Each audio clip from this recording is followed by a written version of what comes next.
నమస్కారం.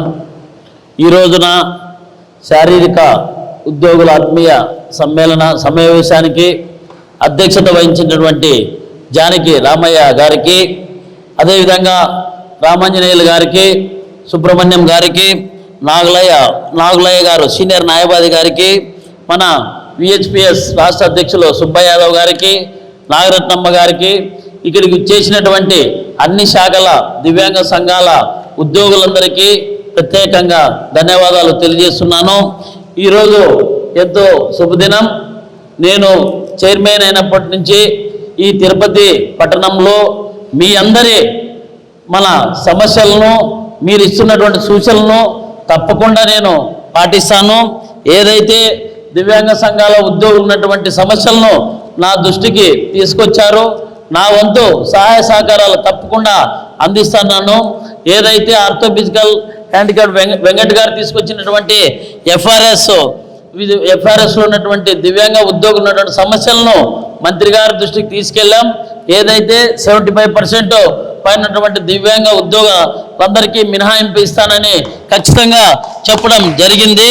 అదేవిధంగా రాష్ట్ర వ్యాప్తంగా ఉన్నటువంటి దివ్యాంగ ఉద్యోగులకు గాను ఫీల్డ్ వర్క్లో గాను మినహాయింపు ఇచ్చే విధంగా కూటమి ప్రభుత్వం నిర్ణయం తీసుకుంది.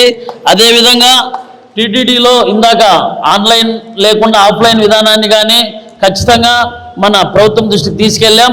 చైర్మన్ గారి దృష్టికి తీసుకెళ్ళి త్వరలో ఈ సమస్యను ఖచ్చితంగా పరిష్కరిస్తామని తెలియజేస్తున్నాం. అదేవిధంగా టీటీడీ తిరుమల దేవస్థానానికి వెళ్ళేటప్పుడు ఏదైతే మేడం గారు చెప్పారో ఈ సమస్యను చాలామంది మా దృష్టికి తీసుకొచ్చారు. ఖచ్చితంగా గతంలో ఉన్నటువంటి మన వెహికల్ను వెళ్ళే విధంగా కానీ ప్రయత్నం చేస్తానని తెలియజేస్తున్నాం. అదేవిధంగా మనకు కావాల్సినటువంటి టీటీడీలో వీల్ చైర్లు కానీ ఖచ్చితంగా ఇచ్చే విధంగా మన టీటీడీ చైర్మన్ గారికి ఖచ్చితంగా చెప్తాం.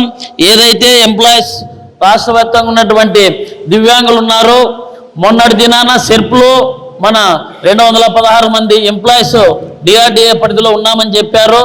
ఏదైతే మన రమణయ్య గారు మొన్నటి దినాన బదిలీ విషయంలోనూ మొన్నటి చెప్తే వెంటనే మన సెర్ప్ సిఓ గారి దృష్టికి తీసుకెళ్ళి ఖచ్చితంగా మొన్నటి దినాన మార్కాపురంలో ఉన్న సమస్యను పరిష్కరించాం. అదేవిధంగా ఏదైతే మెడికల్ అండ్ హెల్త్లో ఉన్నటువంటి ఉద్యోగులు ఎంతోమంది మహిళలు ఫీల్డ్ వర్క్ విషయంలో కానీ మా వంతు సహాయ సహకారాలు తప్పకుండా అందిస్తాం. ఏదైతే ఉద్యోగులు ఉన్నటువంటి సమస్యలను మన దృష్టికి తీసుకొస్తే నా వంతు సహాయ సహకారాలుగా తప్పకుండా అందిస్తున్నా. అంతేవిధంగా మొన్నటి దినాన నంద్యాలలో మన పిఆర్డిఏ అన్న ఒక వ్యక్తి తీసుకొస్తే మన రాష్ట్ర ప్రభుత్వం దృష్టికి తీసుకెళ్ళి రిటైర్మెంట్ అయ్యేలోపు ప్రమోషన్ కానీ ఇప్పించడం జరిగింది. ఇలా మన దివ్యాంగ ఉద్యోగులందరూ ఉన్నటువంటి సమస్యలను నా దృష్టికి తీసుకొస్తే నా వంతు సహాయ సహకారాలు తప్పకుండా అందిస్తానని తెలియజేస్తున్నాం. ఆర్టీసీ బస్సులో మన మేడం గారు తీసుకొచ్చారు సమస్యలు ఉన్నటువంటి దాన్ని కానీ ఆర్టీసీ మన జిఎం గారి దృష్టికి తీసుకెళ్తాం.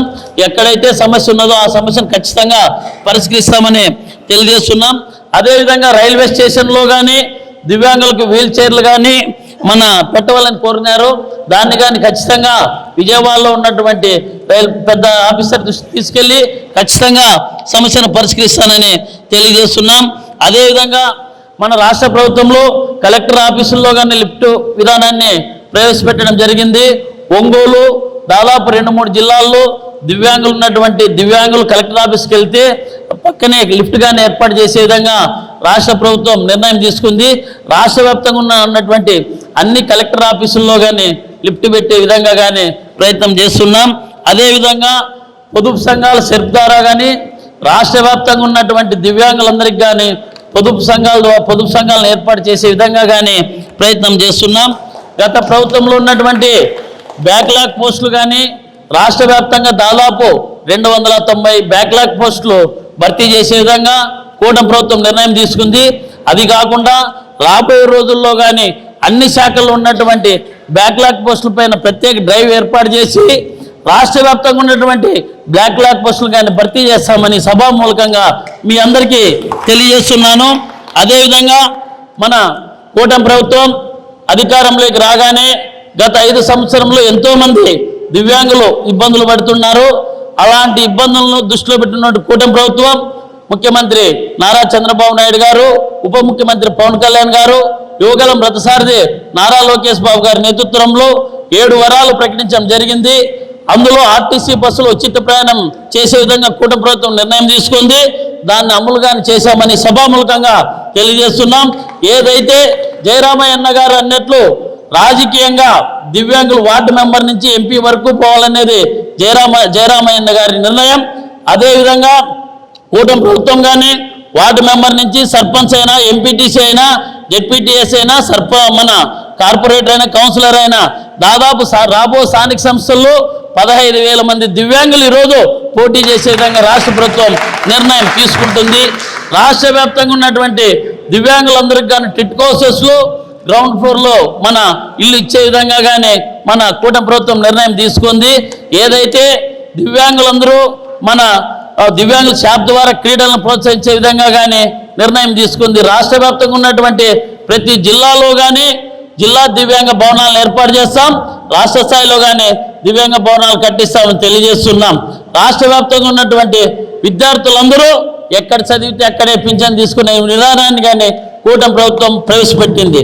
మనమంతా దివ్యాంగ ఉద్యోగ సంఘాలుగా ఆలోచించుకోవాల్సిన బాధ్యత మనందరిపైన ఉంటుంది. రాష్ట్రంలో కూటమి ప్రభుత్వం అధికారంలోకి రాగానే రాష్ట్రంలో దేశంలో ఏ రాష్ట్రం ఇవన్నీ పింఛన్ని మన కూటమి ప్రభుత్వం ఇస్తుంది. మన దివ్యాంగులకు 6,000 పింఛను, అదేవిధంగా డయాలసిస్ పేషెంట్లకు 10,000 రూపాయలు పింఛను, మన మంచానికే పరిమితమైనటువంటి వారికి 15,000 రూపాయలు ఇస్తున్నటువంటి పింఛన్ ఒక కూటమి ప్రభుత్వం ముఖ్యమంత్రి చంద్రబాబు నాయుడు గారని తెలియజేస్తున్నాం. అదేవిధంగా మన రాష్ట్ర వ్యాప్తంగా ఉన్నటువంటి ప్రతి నియోజకవర్గానికి కానీ 10 స్కూటీలు రేపు నెలలో ఇవ్వబోతున్నాం. దాదాపు రాష్ట్ర వ్యాప్తంగా 1,800 స్కూటీలు కానీ మన దివ్యాంగుల కోసం ఇస్తున్నామని తెలియజేస్తున్నాం. మళ్ళా మన గతంలో అడ్వైజరీ బోర్డులు ఉండేటివి. నా దృష్టికి మన దివ్యాంగ సంఘాల నాయకులు తీసుకొస్తే ఒక ఎంప్లాయీని, ఒక అన్ఎంప్లాయీని ఓహెచ్ నుంచి ఖచ్చితంగా అడ్వైజరీ బోర్డులో కానీ మన ఏపించామని సభాముఖంగా తెలియజేస్తున్నాం. ఇలా నేను చైర్మన్ అయినప్పటి నుంచి 6 నెలల కాలంలో నా వంతుగా దివ్యాంగుల కోసం, దివ్యాంగ ఉద్యోగ సంఘాల నాయకుల కోసం ఖచ్చితంగా పనిచేస్తున్నా. రాబోయే రోజుల్లో కానీ మన విహెచ్పిఎస్ రామ్ సుబ్బయ్య గారు అన్న నేతృత్వంలో, మీలాంటి అనుభవజ్ఞుల నేతృత్వంలో ఖచ్చితంగా రాష్ట్రంలో ఉన్నటువంటి దివ్యాంగ సంఘాల ఉద్యోగుల సమస్యలు కానీ, అన్ఎంప్లాయ్ సమస్యలు కానీ పరిష్కరిస్తామని తెలియజేస్తూ, నాకు ఇంతటి అవకాశాన్ని ఈ రోజునిచ్చినటువంటి మీ అందరికీ పెద్ద ఎత్తున నా అభిమానాలు చాటిన అందరికీ ధన్యవాదాలు తెలియజేస్తూ, నాకు ఈ అవకాశం ఇచ్చినటువంటి మీ అందరికీ ప్రత్యేక ధన్యవాదాలు తెలియజేస్తున్నా.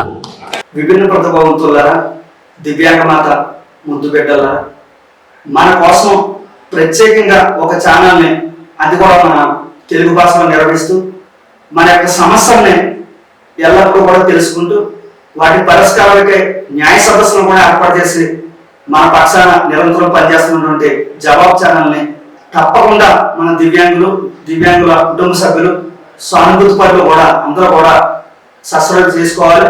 అలాగే బెల్ ఐకాన్, దానికి మనకి ఛానల్లోకి రాగానే బెల్ ఐకాన్ ఉంటుంది, అది కూడా ప్రెస్ చేసి మీరు ఆ ఛానల్ నిరంతరం కూడా వాచ్ చేస్తూ ఉండాలని చెప్పేసి దివ్యాంగ తరపున కోరుతున్నాను.